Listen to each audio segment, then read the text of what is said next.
सारे भाइयों ने सब ने हाथ जोड़कर राम राम है, सत श्री अकाल, जय जवान जय किसान। किसान भाइयों, एक समझौता होने जा रहा है लगभग 15 देशों के बीच में, और उन 15 देशों में भारत भी शामिल है। और जो ये समझौता होगा ये अमेरिका के नेतृत्व में होने जा रहा है। और इस समझौते में अमेरिका के अलावा Bharat, Australia, New Zealand, Brunei, south Korea, Japan, Thailand, Vietnam समेत लगभग 15 देश शामिल होंगे। इस समझौते का जो नाम दिया गया है वो दिया गया है IPEF, Indo Pacific economic framework.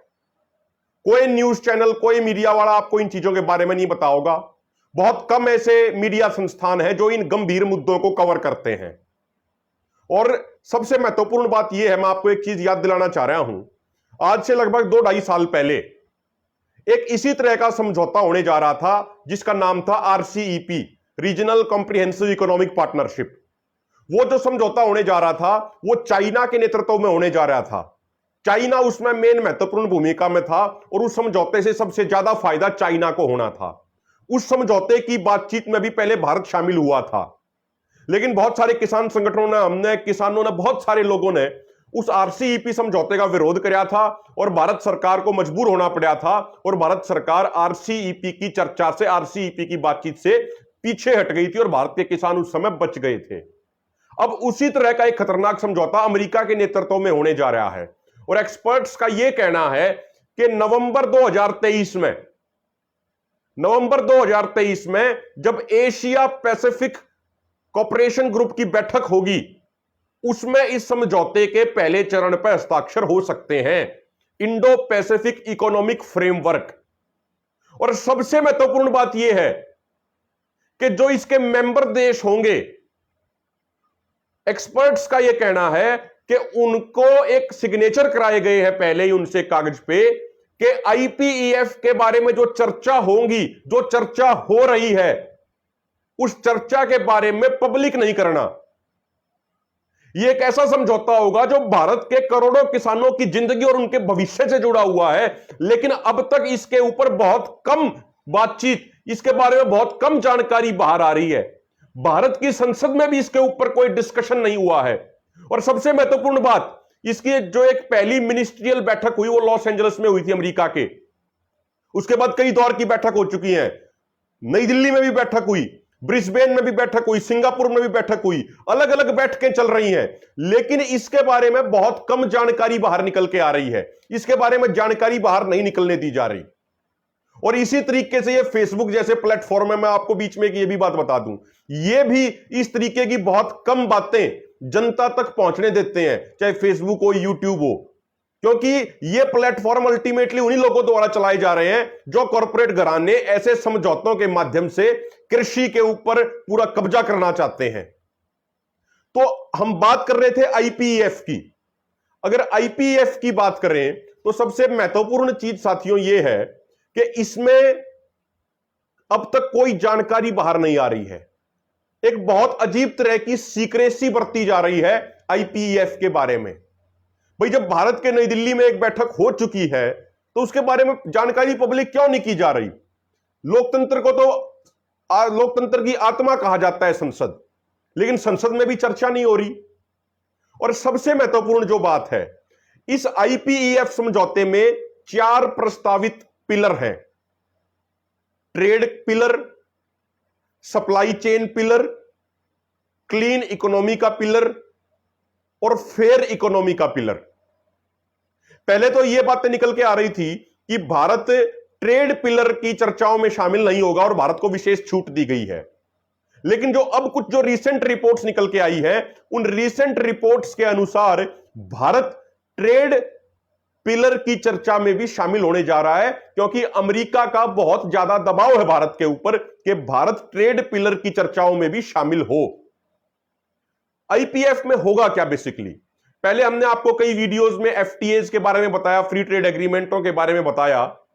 Free trade agreement में तो बेसिकली क्या होता था कि जिन देशों के बीच में फ्री ट्रेड एग्रीमेंट होता था वो एक दूसरे पर दबाव डालते थे कि भाई जो इंपोर्ट ड्यूटी है, जो आयात शुल्क है, वो कम कर दिया जाए। जैसे अभी अगर आप रिसेंट भारत के जो प्रधानमंत्री हैं मोदी जी, उनके अमेरिका दौरे की आप अगर बात करो तो उनके दौरे पे भी एक ऐसे ही इंपोर्ट ड्यूटी कम करने का फैसला लिया गया। अगर आपने ध्यान से खबरें पढ़ी हो, वैसे मीडिया के बड़े तबके ने तो उन खबरों को इस लायक ही नहीं समझा कि वो बताई जाए, वैसे वो खबरें करोड़ों किसानों की जिंदगी से जुड़ी हुई है। प्राइम मिनिस्टर मोदी के दौरे पे यह फैसला हुआ कि जो अमेरिका का एप्पल है उसके ऊपर जो भारत में इंपोर्ट ड्यूटी लगाई जाती थी वो 20% कम कर दी गई। जो अखरोट है, वॉलनट है, उनके ऊपर भी इंपोर्ट ड्यूटी है वो 20% कम कर दी गई। जो आपके ये आलमंड्स हैं, बादाम हैं, उनके ऊपर भी इंपोर्ट ड्यूटी कम कर दी गई। इस तरीके से 8 प्रोडक्ट्स के ऊपर इंपोर्ट ड्यूटी कम कर दी गई। किसी पे 20% कम की गई, किसी पे 8 रुपया पर केजी के हिसाब से की गई, यानी यहां के किसानों को उससे नुकसान होगा। अब जो बात आईपीएफ की हम कर रहे थे, आईपीएफ में क्या होता है कि आईपीएफ के पहले स्टेप में वो इंपोर्ट ड्यूटी कम करने की बात नहीं कह रहे। वो ये नहीं कह रहे कि इसके सदस्य देश इंपोर्ट ड्यूटी कम करें। वो ये कह रहे हैं कि इस समझौते के तहत ट्रेड में, सप्लाई चेन में और इकोनॉमी में साइंस बेस्ड डिसीजंस लिए जाएंगे और ट्रांसपेरेंट और इक्वल रेगुलेशंस रखी जाएंगी। अब आप इस बात को सरल भाषा में समझ लीजिए। साइंस बेस्ड डिसीजंस का मतलब है कि America genetically modified agriculture products का सबसे बड़ा प्रोड्यूसर है और बहुत सारे देश हैं दुनिया के जहां पे रिसर्च करके यह साबित हो चुका है, इवन भारत में बीटी कॉटन के एग्जांपल से यह साबित हो चुका है कि जो है जेनेटिकली मॉडिफाइड जो ये फसलें हैं ये ज्यादा फायदेमंद नहीं है और इससे बहुत ज्यादा नुकसान होता है। ये बीटी कॉटन में तो हम सब ने देख लिया। अब आप देखिए धीरे धीरे जो बीटी कॉटन का जो एरिया था उसकी जो खेती का, वो धीरे धीरे कम होता जा रहा है, क्योंकि बीटी कॉटन में ऐसी बहुत सारी बीमारियां आ जाती हैं जिनका कोई इलाज ही नहीं है, जिनका कोई समाधान संभव नहीं है। तो आईपीएफ जो ये कह रहा है, आईपीएफ के तहत जो ये कह रहे हैं कि भाई साइंस बेस्ड डिसीजन मेकिंग होगी, उसमें अमेरिका ये प्रूव कर देता कि भाई जेनेटिकली मॉडिफाइड से कोई नुकसान नहीं है। तो वो क्या करेगा, साइंस बेस्ड डिसीजंस के नाम पे जो दूसरा स्टेप कहा कि ट्रांसपेरेंट एंड इक्वल रेगुलेशंस, यानी जो देशों में नियम कानून है, जैसे भारत में रेगुलेशन है कि अभी बीटी कॉटन के अलावा किसी और की खेती अलाउड नहीं है, अभी बीटी मस्टर्ड के ऊपर भी चर्चा चल रही है। तो भारत में जेनेटिकली मॉडिफाइड जो ज्यादातर चीजें हैं उन पे प्रतिबंध है, ये रेगुलेशन है भारत की। इसी तरीके से अन्य देशों में भी ये रेगुलेशन है। लेकिन आईपीएफ समझौते के तहत क्या होगा कि जो नियम कानून है मेंबर देशों के, उन्हीं नियम कानूनों को बदलने का प्रयास, बदलने का काम अमेरिका द्वारा नेतृत्व किए जा रहे इस समझौते के तहत किया जाएगा। अगर यह आईपीएफ समझौता होता है तो इस आईपीईएफ समझौते पे अगर भारत हस्ताक्षर कर देगा, चाहे वो ट्रेड पिलर की बात हो, चेन सप्लाई के पिलर की बात, सप्लाई चेन के पिलर की बात हो, या क्लीन एंड फेयर इकोनॉमी के नाम पे बात हो, तो भारत के ऊपर फिर दबाव होगा जेनेटिकली मॉडिफाइड एग्रीकल्चर प्रोडक्ट्स भी इंपोर्ट करने का, जिन प्रोडक्ट्स के बारे में सुप्रीम कोर्ट तक भी ये चर्चा हो चुकी है कि ये प्रोडक्ट्स ना तो लोगों की सेहत के लिए अच्छे हैं, ना ये खेती के लिए अच्छे हैं। और सबसे एक और जो महत्वपूर्ण बात है वो ये है कि ये क्लीन एंड फेयर इकोनॉमी के नाम पे ये क्या करेंगे कि भाई क्लाइमेट सस्टेन्ड एग्रीकल्चर प्रैक्टिसेस की जाए। जो इसकी लॉस एंजलिस में जो एक मिनिस्ट्रियल बैठक हुई आईपीएफ की उस मिनिस्ट्रियल बैठक से कुछ एक जानकारी जो निकल के आई, उसमें ये क्या करेंगे कि क्लीन और सस्टेनेबल एग्रीकल्चर प्रैक्टिसेस के नाम पे ये दबाव डालेंगे कि भाई जो फर्टिलाइजर पे सब्सिडी देते हैं मेंबर देश, वो सब्सिडी खत्म कर दी जाए। इलेक्ट्रिसिटी, जो इरिगेशन के लिए इलेक्ट्रिसिटी चाहिए है, उस पर जो सब्सिडी देते हैं वो खत्म कर दी जाए। इस तरीके के दबाव भी डाले जाएंगे, ऐसा एक्सपर्ट्स अंदाजा लगा रहे हैं।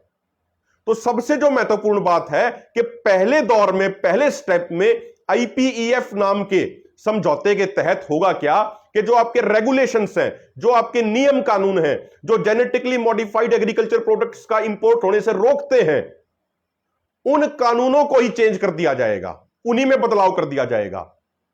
और मैं आपको बता दूं कि जब डोनाल्ड ट्रंप अमेरिका के प्रेसिडेंट होते थे और वो भारत के दौरे पे थे, उस समय भी इस तरह की रेगुलेशंस को बदलने का दबाव उनके द्वारा डाला जा रहा था। आप उस समय की न्यूज कटिंग्स हैं वो निकाल के आप देख सकते हैं। इस आईपीएफ समझौते के दूसरे राउंड में, दूसरे चरण में यह होगा कि जब ये सारी रेगुलेशन हट जाएंगी और America genetically modified agriculture products का सबसे बड़े प्रोड्यूसर्स में से एक है, तो दूसरे स्टेप में यह होगा कि जो इंपोर्ट ड्यूटी है इनके ऊपर, वो इंपोर्ट ड्यूटी बिल्कुल खत्म कर दी जाएगी, वो इंपोर्ट ड्यूटी बिल्कुल जीरो कर दी जाएगी। ये इसके दूसरे राउंड में होगा। जिस तरीके से अभी हमारे प्रधानमंत्री गए थे, जैसे मैंने आपको बताया, तो एप्पल के ऊपर, आलमंड्स के ऊपर और वॉलनट्स के ऊपर, यानी बादाम, अखरोट, सेब के ऊपर, और इसके अलावा अन्य 5 प्रोडक्ट्स पे भी इंपोर्ट ड्यूटी कम कर दी गई। जो अमेरिका का, अगर हम एग्रीकल्चर की बात करें, जो अमेरिका का टारगेट है आईपीईएफ समझौते के तहत भारत में, वो 3 मेन वो हैं। पहला डेयरी सेक्टर, दूसरा मुर्गी पालन का सेक्टर, तीसरा आपका मक्का और सोयाबीन का सेक्टर।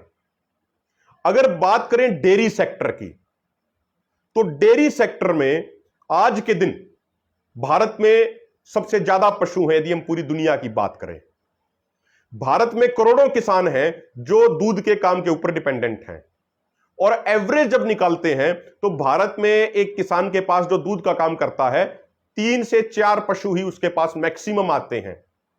और भारत में आप एवरेज एग्रीकल्चर लैंड देखेंगे तो वो 1 हेक्टेयर की है। जबकि यदि आप बात अमेरिका की करेंगे, तो अमेरिका में जो दूध के जो किसान हैं, डेयरी के जो किसान हैं, उनके पास जो एवरेज पशु हैं, एवरेज मवेशी हैं, वो लगभग 2 से 2,500 हजार हैं। और अमेरिका में एक एवरेज किसान के पास जो किसान के पास जो एक एवरेज एग्रीकल्चर लैंड है, वो 176 हेक्टेयर है। सिर्फ खेती की अगर बात करें तो अमेरिका के किसान को लगभग 18 लाख रुपए की आमदनी होती है, और उसके ऊपर 42 लाख रुपए की उसको एवरेज सब्सिडी मिलती है। भारत में एक किसान की खेती से जो एवरेज आमदनी है वो मात्र 75,000 रुपए है, और उसके ऊपर 14,000 रुपए की उसको सब्सिडी मिल जाती है। तो अमेरिका की कोशिश ये है कि डेयरी सेक्टर में, और सबसे खास बात एक क्या है कि अमेरिका में जो डेयरी सेक्टर है, वहां पे गायें हैं, उनको मीट खिलाया जाता है, उनको ब्लड भी दिया जाता है एक फीड के तौर पे, खून भी दिया जाता है, मांस भी दिया जाता है, हड्डियां भी उनको खिलाई जाती हैं प्रोडक्शन बढ़ाने के लिए। जबकि भारत का हमेशा से यह रहा है कि भाई हम उन गायों का दूध इंपोर्ट नहीं करा सकते जो गायें मीट खाती हैं, जो गायें खून लेती हैं, फीड में खून पीती हैं, जो हड्डियां खाती हैं, जो इस तरीके का जिनको फीड दिया जाता है, जो चारा दिया जाता है, उनसे हम इंपोर्ट नहीं कर सकते, क्योंकि भारत में बहुत तरह की लोगों की भावनाएं जुड़ी हुई हैं इस चीज से। तो यदि इस तरीके का अगर ऐसी गायों का इंपोर्ट किया जाएगा दूध या अन्य दूध प्रोडक्ट, तो वो भारत के लिए ठीक नहीं रहेगा। और कुछ समय पहले तक लगभग 50 से 60% इंपोर्ट ड्यूटी रही है भारत के अंदर किसी भी मिल्क प्रोडक्ट के इंपोर्ट पे। अमेरिका यह दबाव डाल रहा है कि इसको और अधिक कम किया जाए, इसको वो चाह रहा है कि ये 5%, 10% तक ला दी जाए। ये अमेरिका की कोशिश है। और अमेरिका में एक जो दूध का किसान है, उसको आमदनी दूध बेच के नहीं होती, उसको आमदनी होती है सब्सिडी से। और अगर 2015 की बात करें तो अकेले साल 2015 में अमेरिका के अंदर वहां की सरकार ने डेयरी किसानों को 1,66,000 करोड़ रुपए की सब्सिडी दी है। 1,66,000 करोड़ रुपए की सब्सिडी। तो अमेरिका के किसान को इस बात से कोई फर्क नहीं पड़ता कि उसका दूध कितने रुपए में बिक रहा है, क्योंकि जो उसकी आमदनी हो रही है वो सब्सिडी से हो रही है। तो अमेरिका की कोशिश यह है कि भाई जो ये massive amounts of dairy products हैं, इतनी बड़ी मात्रा में जो डेयरी प्रोडक्ट हैं, ये भारत के अंदर भेजे जाएं। और एक और जो चीज है अमेरिका के डेयरी सेक्टर में, वो ये है कि वहां पे गायों को एक जेनेटिकली मॉडिफाइड एक हार्मोन दिया जाता है उनका दूध का प्रोडक्शन बढ़ाने के लिए। तो भारत में जेनेटिकली मॉडिफाइड जो प्रोडक्ट्स हैं कॉटन के अलावा, वो भी बैन है। तो अमेरिका ये चाह रहा है आईपीएफ के तहत पहले जो रेगुलेशंस हैं वो साइंस बेस्ड डिसीजन मेकिंग के नाम पे उन रेगुलेशंस को बदला जाए, ये उनकी पहली कोशिश है। दूसरा जो उनका प्रयास है, दूसरा जो उनका सेक्टर है जिसके ऊपर उनकी नजर है, वो है आपका मुर्गी पालन का सेक्टर, जो आपका हैचरी का सेक्टर है। भारत में लगभग 40 लाख लोग हैं जो इस हैचरी के बिजनेस से जुड़े हुए हैं, इसके माध्यम से जिनको रोजगार मिल रहा है। अमेरिका में बड़े पैमाने पे बहुत बड़ी बड़ी हैचरीज हैं। और अमेरिका में अगर आप देखेंगे, अमेरिका ये चाहता है कि जो फ्रोजन लेग्स हैं मुर्गियों की, वो भारत में एक्सपोर्ट करी जाए। अमेरिका का टारगेट यह है कि जो बड़ी मात्रा में वहां पे महीनों महीनों तक जो मुर्गियों की टांगे हैं जिनको वो फ्रीजर में रख देते हैं, उनको इंडिया के अंदर एक्सपोर्ट करना उनका टारगेट है। लेकिन वहां पे एक सबसे बड़ी एक और बात क्या आती है उस एक्सपोर्ट में, कि पहली बात तो यह कि भारत ने लगभग 100% इंपोर्ट ड्यूटी उस प्रोडक्ट पे, मुर्गी से संबंधित प्रोडक्ट्स पे लगा रखी है। और भारत खुद तीसरे नंबर का मुर्गी पालन में का देश है पूरी दुनिया में। तीसरे नंबर पे सबसे ज्यादा मुर्गी पालन किया जाता है। अंडों के मामले में भारत दुनिया में चौथे नंबर का देश है। तो अमेरिका का प्रयास यह है कि भाई ये जो फ्रोजन लेग्स हैं वो भारत भेजी जाए। लेकिन यहां भी एक समस्या आती है कि जो अमेरिका में जो हैचरी का बिजनेस है, जो मुर्गी पालन का बिजनेस है, उनमें जो मक्का और सोया जो मुर्गियों के फीड में इस्तेमाल होता है, वो जीएम मक्का और जीएम सोया ही इस्तेमाल किया जाता है। और जेनेटिकली मॉडिफाइड चीजें भारत में बैन है। तो फिर दोबारा अमेरिका यह प्रयास कर रहा है कि भाई ये रेगुलेशन चेंज कर दिए जाएं और उसके बाद वो जो फ्रोजन लेग्स है मुर्गियों की वो भारत में भेज दें। तो कुल मिला के यहां भी उनका टारगेट ये है कि रेगुलेशंस बदल दी जाएं। और इसी से जो संबंधित है, जैसे मैंने आपको पहले बताया, मक्का और सोयाबीन का, अगर आप बात मक्के की करोगे तो अमेरिका में लगभग 40 करोड़ मीट्रिक टन मक्के की पैदावार है और उसमें से जो 14% है वो दुनिया भर के 73 देशों को एक्सपोर्ट किया गया। अकेले अगर आप मैक्सिको की बात करें तो अमेरिका और मैक्सिको के साथ जब से नाफ्टा नाम का ट्रेड एग्रीमेंट हुआ तो नतीजा यह है कि जो मैक्सिको में जो मक्का किसान थे वो पूरे तरीके से बर्बाद हो गए और लगभग 20 लाख लोग जो मक्के की खेती से जुड़े हुए थे मैक्सिको में वो बेरोजगार हो गए। 20 लाख लोग अकेले एक देश मैक्सिको में, क्योंकि अमेरिका ने जेनेटिकली मॉडिफाइड मक्का इतनी बड़ी मात्रा में मैक्सिको भेज दिया कि पूरे मार्केट को डंप कर दिया, पूरे मार्केट में भर दिया। तो और अगर आप भारत की बात करोगे तो भारत जो है वो मक्का उत्पादन के मामले में भी दुनिया के टॉप देशों में शामिल है। तो भारत का जो प्रयास है वो ये है कि भाई मक्के का इस्तेमाल फीड में भी होता है मुर्गी पालन में, और मक्के का इस्तेमाल और चीजों में भी किया जाता है, चारे के तौर पे भी होता है, और चीजों में भी रॉ मटेरियल के तौर पे किया जाता है।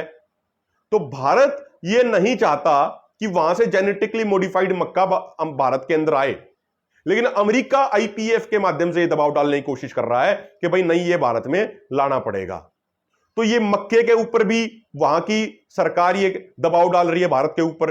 अगर आप बात सोयाबीन की करोगे तो सोयाबीन के मामले में भी यही है। सोयाबीन का इस्तेमाल अगर आप देखोगे तो सोयाबीन का इस्तेमाल मुर्गी पालन में फीड में भी किया जाता है। सोयाबीन का तेल भी निकाला जाता है, वो भी यूज होता है। और भारत सोयाबीन के प्रोडक्शन के मामले में दुनिया का 5वां सबसे बड़ा उत्पादक है। तो अमेरिका का दबाव ये, अमेरिका की कोशिश ये है, अमेरिका ये दबाव डालने का प्रयास कर रहा है कि भारत अपने रेगुलेशंस चेंज कर दे और उसके बाद जेनेटिकली मॉडिफाइड सोया है वो भारत में भेज दिया जाए। तो अंत में मैं आपको ये चीज कहना चाह रहा हूं, ये मैंने आपको 3-4 एग्जांपल बताए किस तरीके से आईपीईएफ के माध्यम से रूल रेगुलेशन चेंज कराने की कोशिश अमेरिका द्वारा की जा रही है। और यदि वो रूल रेगुलेशन चेंज होते हैं तो उसके बाद बड़ी मात्रा में जेनेटिकली मॉडिफाइड डेयरी जो प्रोडक्ट्स होंगे वो भी भारत आएंगे। जेनेटिकली मॉडिफाइड मक्का होगा, जेनेटिकली मॉडिफाइड सोयाबीन होगा, वो भी भारत आएगा। जो मुर्गी पालन है, मुर्गी पालन में बड़ी मात्रा में लाखों टन जो फ्रोजन लेग्स होंगी मुर्गियों की वो भारत लाई जाएंगी। इसके अलावा जो डेयरी प्रोडक्ट्स हैं वो बड़ी संख्या में भारत में आएंगे। तो आप मुझे एक बात बताइए, यदि अमेरिका से इतनी बड़ी संख्या में डेयरी प्रोडक्ट्स आ गए तो फिर भारत के किसानों के जो वो दूध पैदा कर रहे हैं अपने मवेशियों के द्वारा, उस दूध को कौन खरीदेगा? उस दूध को कोई नहीं खरीदेगा। उस दूध की कीमतें एकदम कोलैप्स कर जाएंगी।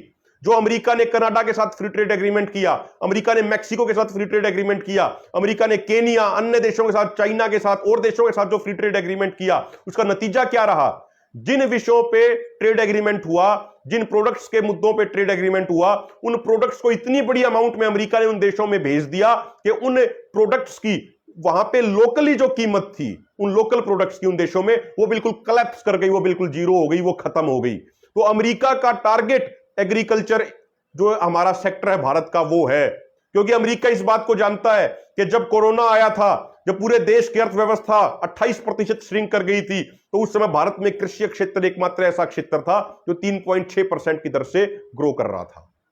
2010 में। और अमेरिका की यह कोशिश कोई नई नहीं है। 2010 में उनके जो ट्रेड रिप्रेजेंटेटिव थे अमेरिका के, रॉल क्रिकी, उन्होंने भी ये अमेरिका के सांसदों के सामने कहा था कि वो इस बात से असामान्य तौर पे बहुत नाराज और बहुत नाखुश हैं कि भारत अमेरिका की कंपनियों के लिए अपना एग्रीकल्चर सेक्टर नहीं खोल रहा है। तो अमेरिका की जो नजर हमारे देश के एग्रीकल्चर सेक्टर पे है वो 2010 से भी पहले से है।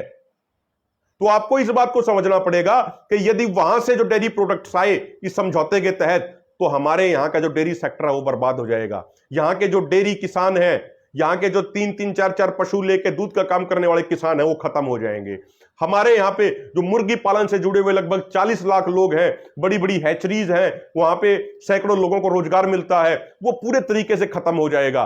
जो वहां पे फीड के लिए मक्का और सोयाबीन चाहिए, मक्का और सोयाबीन के किसान पूरे तरीके से बर्बाद हो जाएंगे यदि आईपीईएफ के तहत भारत हस्ताक्षर करता है और वहां से जेनेटिकली मॉडिफाइड प्रोडक्ट्स की अनुमति देगा। तो सबसे महत्वपूर्ण जो अब जो स्टेप उठाने की जरूरत है वो ये है कि आप इस नाम को ध्यान से सुनिए, IPEF, Indo Pacific economic framework, जिसके बारे में ना तो भारत के संसद में चर्चा हो रही है, जिसके बारे में ना भारत की सरकार कुछ आम लोगों को, आम किसानों को बता रही है, जिन किसानों का जिंदगी, जिन किसानों का भविष्य इससे जुड़ा हुआ है। आप लोगों को सोशल मीडिया पे इस विषय के बारे में चर्चा शुरू करनी पड़ेगी। हमारी आवाज को तो सरकार हर तरीके से दबाने का प्रयास कर रही है। जो ये फेसबुक नाम के जो जिस तरह के जो प्लेटफॉर्म है, जो अपने आप को ये कहते हैं कि वो अभिव्यक्ति की बात रखने की स्वतंत्रता देते हैं, इन प्लेटफॉर्म्स ने भी हमारे जैसे लोगों की तो फेसबुक पेजों की रीच बिल्कुल जीरो कर रखी है। तो हमारी बात को तो ये आगे बढ़ने नहीं देंगे, हमारी बात को तो आगे जाने नहीं देंगे। लेकिन हम लगातार अन्य माध्यमों से, पंचायतों के माध्यम से इन मुद्दों को उठाएंगे, जितने भी साथियों तक ये बात पहुंचे। आईपीईएफ के बारे में खुद रिसर्च कीजिए, ये सवाल पूछिए सरकार से, सोशल मीडिया पे इस बात को उठाइए कि भाई आईपीईएफ के बारे में भारत सरकार क्या चर्चा कर रही है अमेरिका और अन्य देशों के साथ। उस चर्चा को पूरे देश के सामने पहले लाया जाए, उस चर्चा को भारत के सभी किसान संगठनों के सामने लाया जाए और सबको भरोसे में लेकर ही कोई कदम उठाया जाए यदि भारत सरकार आईपीईएफ पे हस्ताक्षर करना चाहती है तो। और मैं तो आपसे यह निवेदन करूंगा, जिस तरीके से 2-2.5 साल पहले लोग जागरूक हुए थे और आरसीईपी का बड़े पैमाने पर विरोध हुआ था, तो इसी तरीके से आईपीईएफ के बारे में भी चर्चा शुरू कर दीजिए। हमारे पास ज्यादा समय नहीं है, क्योंकि एक्सपर्ट्स का कहना है कि नवंबर 2023 में जब एशिया पैसिफिक ग्रुप की बैठक होगी, उस बैठक में आईपीईएफ के पहले राउंड की चर्चाओं के ऊपर हस्ताक्षर हो सकते हैं। और कुछ समय पहले तक जो भारत सरकार ये कह रही थी कि वो ट्रेड पिलर की चर्चाओं में शामिल नहीं होगी, तो अब बहुत सारी खबरें ये भी आ रही हैं कि भारत सरकार supply chain, clean and fair economy के साथ साथ ट्रेड पिलर के बारे में भी चर्चा करने को तैयार है। तो आपसे हाथ जोड़ के अंत में निवेदन ये है, भाई कोशिश करना इस वीडियो को अधिक से अधिक शेयर कर दो, क्योंकि फेसबुक तो इसकी रीच लगभग जीरो कर देगा, ऑलरेडी कर चुका है। अगर आपको अच्छी लगी हो, आपको लगे कि भाई आपकी जिम्मेदारी बनती है और ज्यादा कुछ नहीं, तो आप इस चीज को शेयर करके अधिक से अधिक ग्रुपों में पहुंचा दें, अधिक से अधिक लोगों तक पहुंचा दें। तो ऐसा आपसे निवेदन है, अधिक से अधिक यूट्यूब चैनल्स पे डालें, अधिक से अधिक सोशल मीडिया पे शेयर करें, ताकि हमारे किसान भाई जागरूक हो सके। किसान भाई जब जागरूक होंगे किसी मुद्दे पे, तभी वो उस मुद्दे पे आंदोलन लड़ने की सोच सकते हैं, उसी मुद्दे पे उसके बाद ही वो आंदोलन लड़ने की तैयारी करेंगे। तो आपसे निवेदन ये है कि इस वीडियो को अपनी जिम्मेदारी समझ के अधिक से अधिक लोगों तक पहुंचाएं। बहुत बहुत धन्यवाद।